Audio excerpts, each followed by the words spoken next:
So it's still too windy for painting, and it's too windy for welding too. The argon gas just gets blown away. So I'm still inside doing some work here, working on the autopilot motor relocation. Not sure if I explained it very well before, so I'll do it again. Alright, here I have, that's the steering chain, goes down to the steering cables via some sheaves down there. I installed this bumper block because previously the autopilot chain would bind up with the steering chain, and we can't have that, so that's why I put the bumper block in there. And we did that in South Africa, so 7 years ago, and it worked. It's been still working, but it's just not ideal. And someone told me that they were able to fit the same motor, that's the rotary drive type 2 Raymarine drive, up in this void up in here. So I have removed my regulators from that area, and here's the void, and it does fit, but only just, and it's pushed way up hard against there, which is fine, but the plane of the chain is not exactly the same, and we're going to Spain. But it's good enough. It's within a centimeter or half an inch or so. It's good enough. So I think I'm going to go ahead with it. So right now, I do need to change these gears. This is the steering chain. It needs to go behind, and the big gear for the autopilot needs to go in the front. So right now I'm going to remove the steering cables, remove the steering chain, see if I can swap them around. If I can. Which I hope I can, but there's possibly some reason why I can't. If I can, then we'll go ahead and do that. Then I'll work on mounting the motor. I've even removed the back cover, which was a good thing because there was a bit of corrosion starting to build up on that aluminium there. So I cleaned all that up, and I believe I will be installing it something like this. Something like that. So the heavy mounting bracket on top there, I'm just going to go put that through the bench, which is a piece of plywood. It's got to resist the torque constantly. I hope it doesn't wear. Maybe I'm going to have to put some stainless plate or alley plate underneath as a backing plate, so that up in here, put a backing plate behind those feet, and a big one so that it spreads out the load. Means it's going to have a couple of bolt heads showing right there. And unfortunately, the bolt heads will probably be right in that coving. So I have to try and make some sort of nice dressing. It'll always get full of shit in there. Anyway, we'll see how that goes. That's our job for today. One of the jobs. I get distracted and end up doing something else anyway. Anyway, this is an ongoing thing. Let's get back into this chain.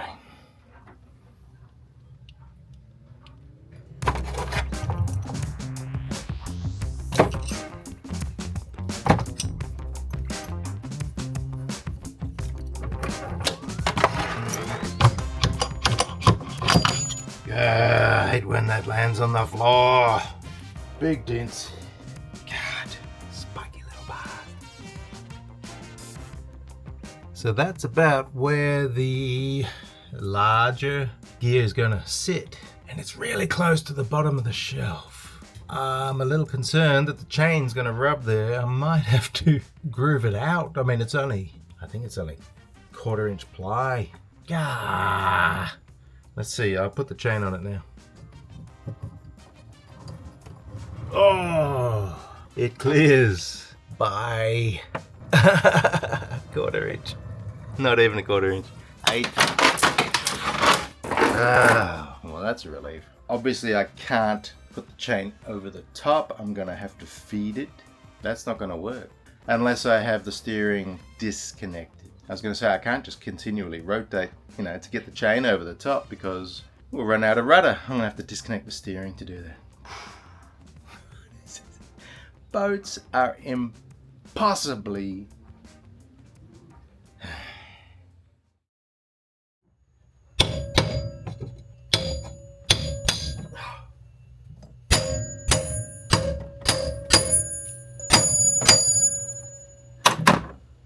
Came off easy enough, but it's hard to get back on. I don't know why. Change the cogs around. Change the gears. No problem there. Oh, and I just realized to put that on back to front. Got to come off again. So I was able to reverse the gears and it went pretty well. That means that I've increased the distance away from that back wall. So I think it was 23 centimeters. So the back of the motor will be touching back there, and then the cog will sit at 23 centimeters over here. The chain will now be pretty close. Look at that, half a centimeter out. I think we can tolerate half a centimeter there. That's a win. Finish tightening these up, and then we'll move on to clearing out that all this wiring to be able to mount the motor upwards like that. So I decided to remove the back cover because that back cover was an extra easily centimeter, maybe 1.5 there. So, and also it stopped me from getting up high enough. So back cover off, bit of shrink wrap, and it fits perfectly, and it's lined up perfectly. So now it's just a matter of some bolts. Nice. I think I found my bolts. They're not the prettiest in the world. They'll be exposed on the, like that, on the shelf. Maybe down the track I can replace them with something. They're not that bad, are they? Anyway, who's got an Allen key that big?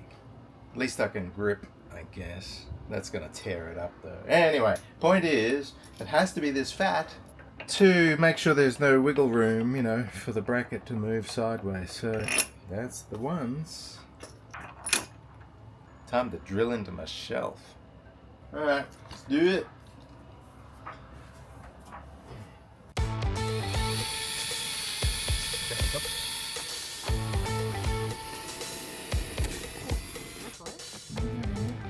It's like in the edge. Yeah, it's in the coving, which sucks. That means I can't use this big washer. Oh, yeah. Not even close. Unless I grind that out, which I think I may have to. Dremel it out. I'll Dremel it. It'll be fairly neat. Maybe we can put some gel coat on it afterwards, the little curved wall. Do the next one. We need to make sure there's no water will go there. Yeah, exactly. You know?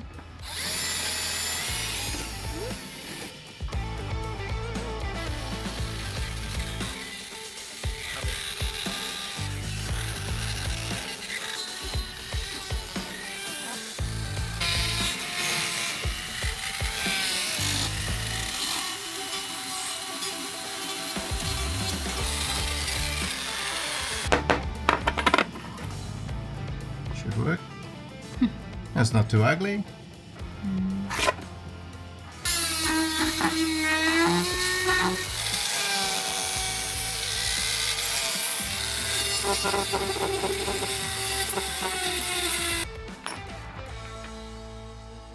Flatten that. Knock the end off the. Well, she's dry fitted. I'm pretty happy with how the bolts look.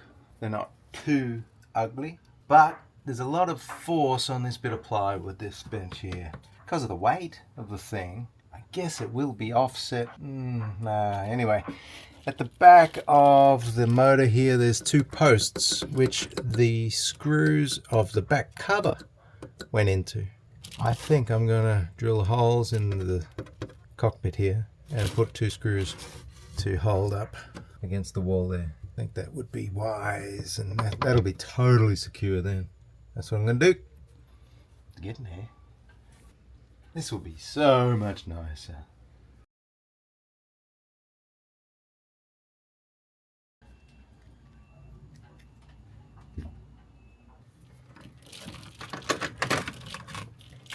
So this is still yet to be tensioned. I think that's our guy. I'm gonna cut him.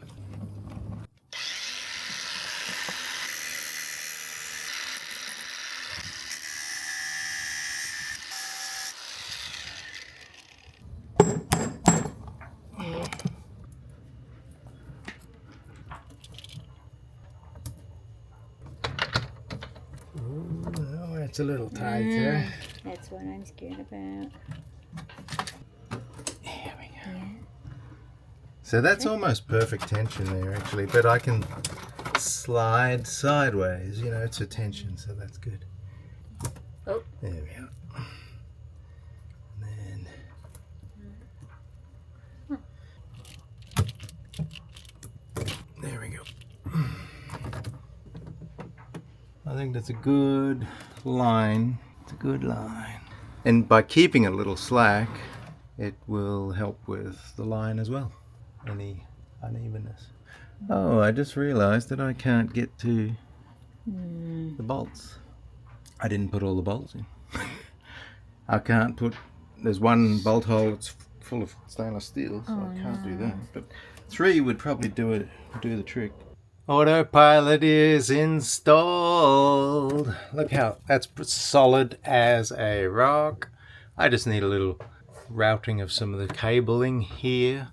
I'm gonna clean up the autopilots over here. I've still got to put the regulators, mount them probably up here. I don't know. There's room. Just make sure that it doesn't interfere with the chain. And right now I'm going to put this steering back on.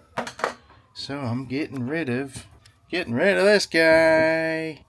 Ah, yes. Ah, yes.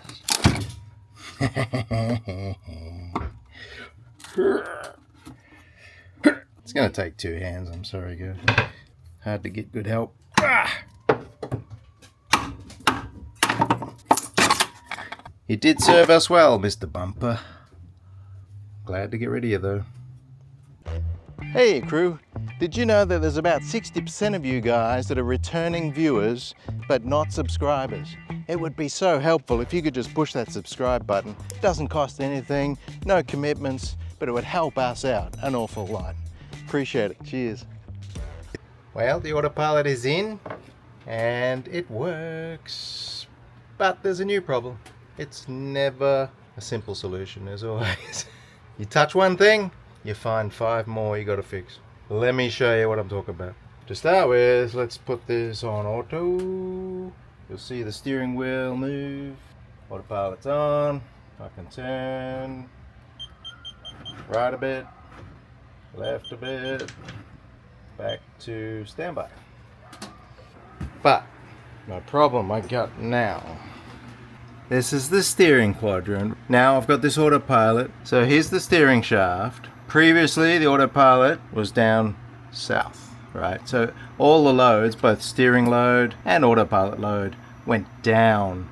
And it's got a nice gusset in here, so you can see it's braced that way. It is welded up in there, but have a look at the flex of this platform. When I move the autopilot, that whole platform is moving way too much. So simpler solution, I'm going to run a piece of either angle or flat bar. Flat bar would be okay, I think.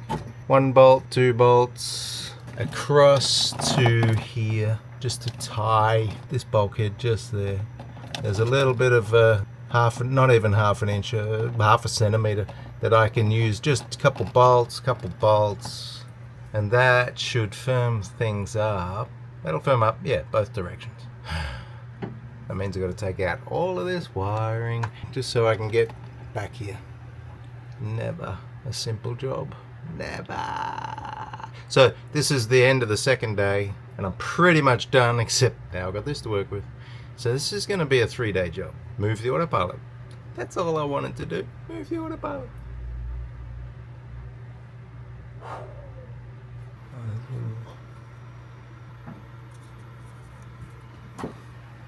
I think I'll keep it simple, 1 bolt each end. That'll be fine.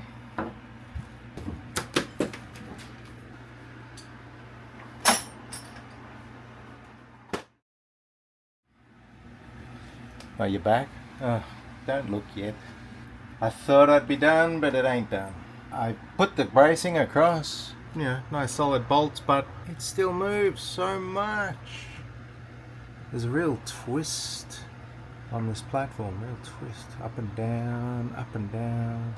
I kind of need to like weld some bracing, whether it's a plate from there to there, there to there, there to there.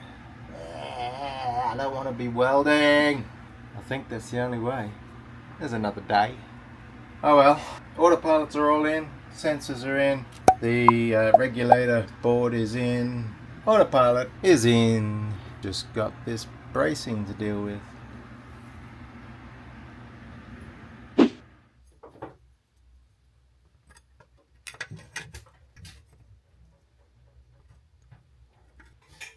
I don't know, this cross bracing to stabilize this steering platform. I don't know.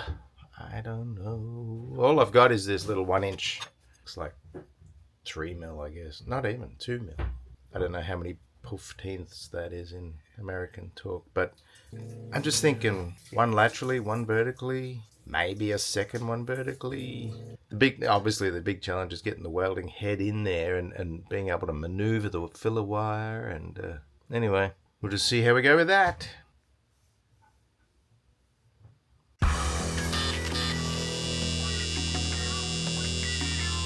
I'm going to start the engines because I've been mucking with these regulators here. I need to see if it's going to work for us. Plus, I need to start the engines. It has been almost 3 years since these engines have run. Here we go.